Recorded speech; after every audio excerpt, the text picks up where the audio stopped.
Before we get started, if you want step-by-step guidance from me to improve your technique, you need to check out my video courses. Go to onlinearcheryacademy.com, click Explore the Courses for a special discount. Now let's get into the video. The bow shoulder is one of the most important parts of the recurve technique. So I'm joined again by Mike Peart. So thanks for joining me again, Michael. Pleasure as always. So this is going to be really good, I think, because the bow shoulder, really important, obviously, to get solid aim, solid positioning, solid execution, and obviously the bow roll, but also really important to be able to then rotate around and get into alignment with this. Indeed. The specific question we got on this was, how do you stabilize your bow arm? Because I've obviously done bow shoulder technique videos in the past on this channel, and they've said, how do you stabilize your bow arm? Rotating the elbow and tightening the triceps are a given. Okay. What more can you do? How far? Yeah, we have to caveat this because, this is going to get... careful. This is not me endorsing it yet. This is just the question. So then they've gone on to say, what more can you do? Should you squeeze your bow arm scapula against your spine? Should you contract your lats? Okay, so there's a lot to unpack here. The first thing I want to mention, and I think judging by your reaction, maybe similar, is they're making this quite complicated. Exactly the thought going through my head is, wow, I've never quite thought about this in that quite so much. Yeah, and archery does attract like people that want to think about things, and I'm the same, like analyze things or that kind of thing. So I get the kind of desire to look at this and be like, okay, am I doing the right thing? Am I doing this exactly correct? But let's just begin with an analogy. If you imagine side plank, I think most people know what a side plank is. You lie on the floor, you put your elbow on the floor like this, and you hold your body up. Imagine you're doing that, but instead of doing it with your elbow bent, you do it with your arm straight. So essentially we used to do them on squat, yeah. Exactly, good exercise to do, and it's on my website if people want to look at that on the exercises section. If you do that exercise and you're holding your body weight there and you've got your arm out like this, you're putting all your weight on your bow shoulder, which is going to be, let's say you're 80 kilos, it's going to be like 60% because of the angle of your body of 80 kilos, which is going to be a hell of a lot more than your actual bow weight. True. Yeah. Bow weight is maybe 20 kilos at a push, and you're going to be putting 50, 55 kilos of weight through the shoulder. If you do that, are you thinking about contracting your lats? Are you thinking about squeezing your arm? Are you thinking about pulling your scapula to the spine? No. What would you be thinking about in that? I know exactly what you're saying, but I also know if you're curious in this topic and you just typed it into our good old friend Google. Yeah. I also know that all of these things will come up, and I know that each time you sort of touch a topic, there's just so many opinions out there. So I understand how you can end up a little bit lost and have all of this information, because there is people talking about all of it. Yeah. Whether these people have delivered world-class results is always so I keep it so much simpler than that. But it's right. We all know we don't want our shoulder coming up, and we all know that, it is possible that we don't want the hand. You can put your elbow into incorrect positions, not even to get onto double jointed people, but because I just give really simple instructions, and it is I want you to stand there. For most athletes, I never even have to ever instruct them about the position of their elbow. The vast, I want to say 90% or more, They have it well, never has to come rotated up as a topic. Because it's just, if they don't think about it, it's in an acceptable position, and we never have to talk about it, we never have to modify it. It's just, but you do get students. I've had people particularly who seem to have like a big elbow, and it turns too far around, and then they're smacking the side of it. I've had that. Exactly. Particularly on some compounds where they've just, so then I have had to work with them about bringing that elbow, but it is a fraction of the vast majority of people. It's in an acceptable, what do you find? Do you find that you have to for most athletes you have to work on this, or do you find that, I mean, apart from a high shoulder, I often don't feel as if I need to I find delve quite as a lot deep of as this, or what do you find? Yeah, so quickly, there are two more ways that I can help you improve your archery. If you go to onlinearcheryacademy.com and click Become a Member, you can join my exclusive membership community where you can ask questions for Q&As, get exclusive videos, become part of a community of archers worldwide, and get loads of tips and tricks and guides in all these sections here that you can't get anywhere else. If you don't want to do anything paid at the moment, that's fine as well, and you can actually get my free email newsletter by just simply putting your email address in on the front page of onlinearcheryacademy.com.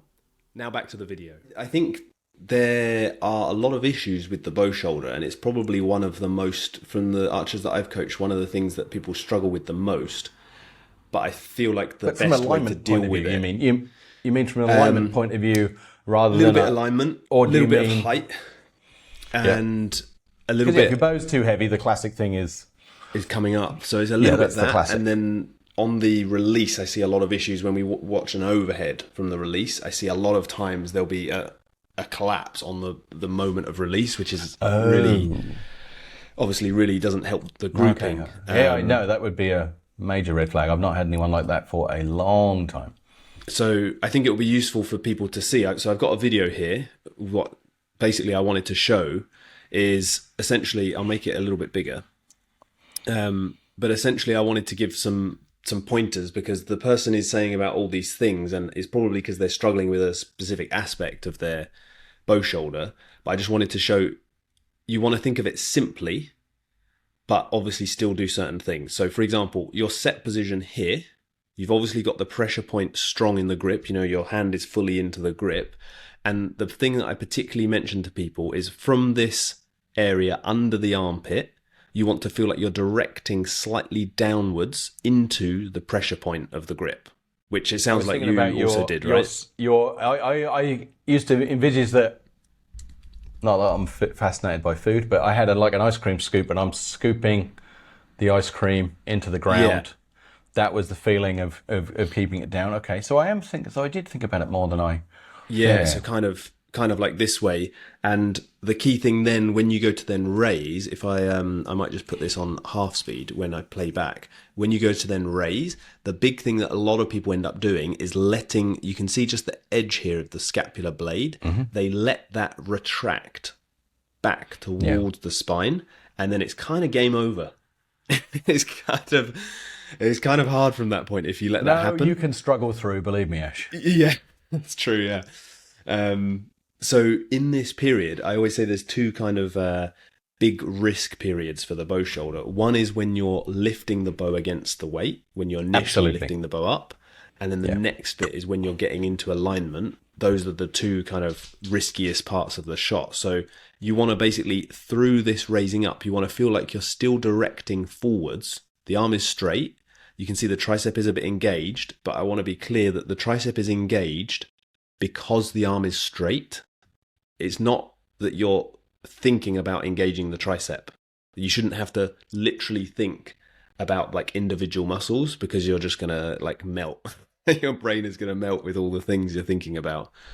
So it's almost a reaction and not an action, I guess, because you're not thinking about it directly. Exactly. The same way in the gym, if you were doing a row, you might do a row, and yes, as a result, your scapular muscles are being used, but you're not thinking individually of the muscles, you're thinking actually of the movement. So keeping the arm straight, raising up, and then preventing the scapula from coming back towards the spine. So in the question, they said, should we pull, what was the exact wording? Let me just make sure. Should you squeeze your bow arm scapula against your spine?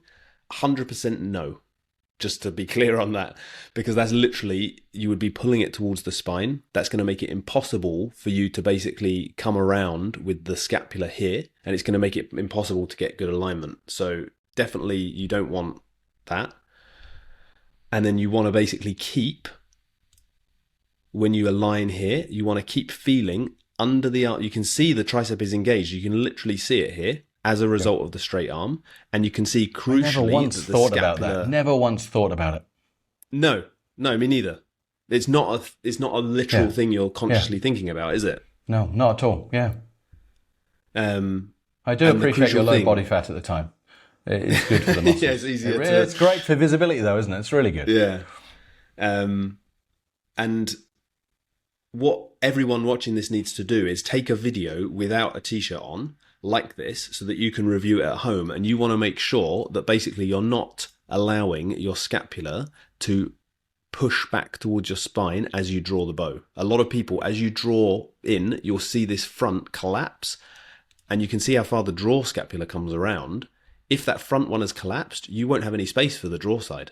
There won't be space for it to come around, and it's One of our there's old not going to be teammates any when they were a alignment. junior, if I put my hand on their spine as they drew up, their shoulders come in to cut their shoulder blades That come is- back to squeeze your finger because they were totally collapsed around the back.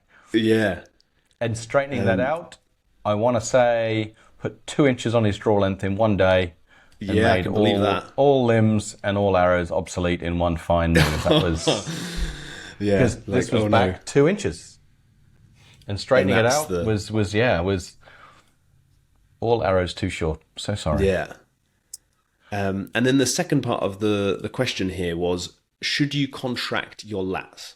So I want to be really careful with this one. Again, not really, because if you think of contracting your lats, you're going to probably pull down this direction from the armpit down towards the spine, or if you imagine kind of down towards the pocket of the quiver here. When people say, should you contract, that's probably what they're mostly going to be feeling. That being said, the scooping that you mentioned earlier with the motion of the raise here and then raising is going to use the muscles under Got to here. be engaged. It's got to be. Yeah, there is some engagement, isn't there? But I'm never. Exactly. It's never going through my mind as that is what I'm doing. But it's No. definitely. And the key thing for them really is I think what they're hinting at in the question is, should you use your lats rather than using your upper traps too much? So the answer to that is yes, you should avoid raising the shoulder up like you mentioned earlier, and you do want to feel essentially the strength of the bow arm. You should feel it under the lats and around here, but I wouldn't say you're contracting the lats. That's the key thing. So I think this is a good example of that. And now I want to show a different example as well of That was a really good Suck. example, though. That is. It's easy to see, isn't it, without the Yeah, t-shirt? really And this nice. is why Really nice. Great video. this is why it's so important to do it at home without a t-shirt, because it's kind of, as you're going Yeah. to see now, you can kind of see it, but it's nowhere near as clear. This is obviously Liwu Suk, but you can see all those same things that I mentioned done even better, obviously. But particularly watch on this set position point here, that you can really see that forward direction. He's really straightened this arm. I mean, tricep all the way through to the pressure point, keeping the tension under the armpit, and then on the raise, he's really under the banana here, the nice little cute banana on the chest guard. That's optional. But under the arm, he's really keeping that. And then if we press play, super solid. And because of this position on release, it's just like, bam. Boom. Yeah. Just super, super solid. So Even better than you, Ash, honestly. I know, right? It's crazy. Who would have thought it? But yeah, I wanted to show those videos to give a bit of kind of visual explanation of that. Is there anything you'd like to add with the kind of description with the lats and the traps? Because I know obviously a lot of people have got this kind of question too. No, I don't think so. I think you've covered it because the picture says 1,000 words. It would have been really hard to talk it through, but with the video there, I think everyone should have the idea. But it is interesting. Yeah, I would always think about the movements and the feelings. I never think about the individual muscles. But there is a fair question. I know how you can fall into a rabbit hole of just. It's like compounds. As soon as someone mentioned back tension, it's like, oh my God, the whole world. The internet opens you up and it's when you were confusing, shooting, so I do understand. Did you have a feeling or an image of when you had your like days of your best bow arm feeling? It felt like, was there an image you almost had? Because there's a couple of descriptions that I had, but I don't want to say them and then kind of influence what yours were. But did you have like a feeling or a description that you... There is a feeling that I only had 2 or 3 times in my life, and they were the times I shot over 670, both in competition. And it was a feeling of lightness. It was for me, it was sort of, it was the opposite of trying. It really was quite, and I found it hard to then work on it after these events, because it just felt not effortlessness, but it was, I didn't have to think about my bow arm. I just had to think about rhythm, and there wasn't. It was less muscularly intense. It was, and I only captured that feeling on a few days, and it was incredibly accurate. You know, that's when I got the national record. It's when I qualified first at the first stage of the Olympic selection shoot. That was the best shoot of my life. But I never was able to work out a way of how to switch that on. I think that's a great point, though, because that feeling, I think this is alluding as well, the reason the person has asked this question, and I think the reason a lot of people ask this question, is because they're in a position that makes them use a lot of muscle. So then they're trying to force their way to hold it, right? Whereas what you've just described is the exact thing that we actually want, which is actually being in such a position that you don't need to physically hold it with that much intensity, because you're in good alignment. You've got that bone-to-bone alignment in the same way that we said about that, you know, having that plank. And the sad thing I have is both of those times I have zero video footage, because I don't know. I'd love to know if I looked better or whether that day I was just scoring better, because I don't know, but I don't have any footage. And in the middle of a selection shoot, you're not going to say, "Oh, this is going really well. Can you video me?" Because that'll break your concentration. So you don't. You just other things to focus on, right? And I don't know. I don't know whether I looked awful that day or not. But it felt good, though. And it was effortlessly easy. It wasn't like, "Oh, I'm just focusing on the push," or none of that. It was just rhythm, the speed, the rhythm. Because if I got off a well-timed shot, I got a 10 or an X. You know, it was. And that was the great thing. And it felt like this was a bit of a foundation, right? When you were doing that, like that was kind of rock solid, and you were then just getting the rhythm through it. My front arm is a block of wood. It's just a tree, and I forget about it. Oh, it's almost like I paid you to say that. That leads on perfectly to the next thing I was going to say. That's what it is. Yeah. So there was this study. I can't remember where this was, but essentially there was this study of a group of people. They got I don't know how many people. One group of people, they said, hold your arm out and tense every muscle in your arm as hard. So they had a straight arm out to the side. Pretty applicable. Hold it out as hard as you can, tense every muscle and resist pushing down on it. And then they get someone to push down on it. And another group, they said, hold your arm out to the side and imagine it's a strong branch of a tree. You don't need to be really tense or anything. Just imagine it's a strong branch of a tree and then resist the pushing.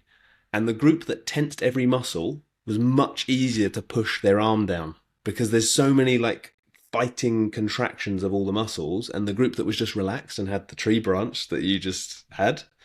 That's brilliant that you said that.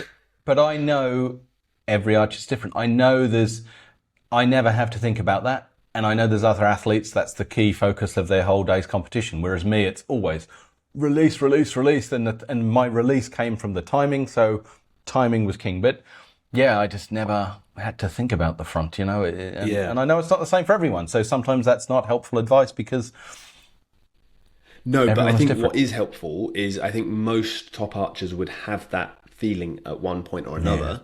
Yeah, I think so. So then the question is, how do they get to that? And I would say doing that drill with the straight arm plank, which is it's on my website if anyone wants to look, but I've described it already.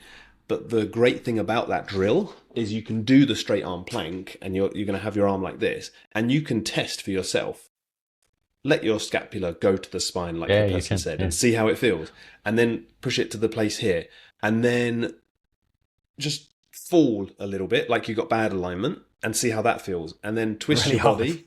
Very hard. Twist your body and feel how that feels. And it is a great way to teach alignment. It really is. Yeah. And it shows you why we're trying to get alignment. It's nothing about looking pretty. It's just so much easier to hold a load when you're in line. It's as simple as...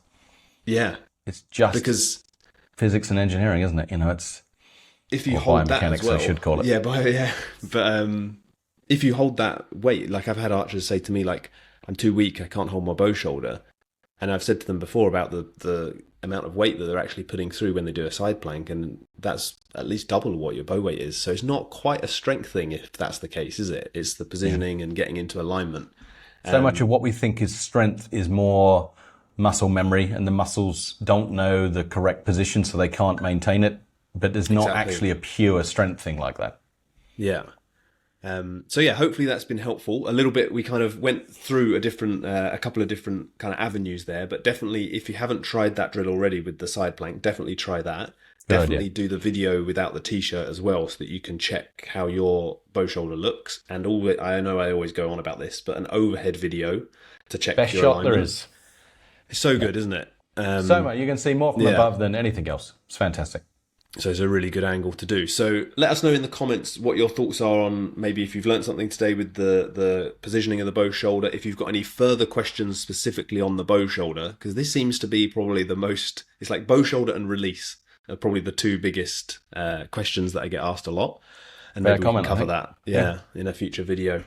But thank you for watching. Thanks for joining me again, Mike. And we'll see you in the next one.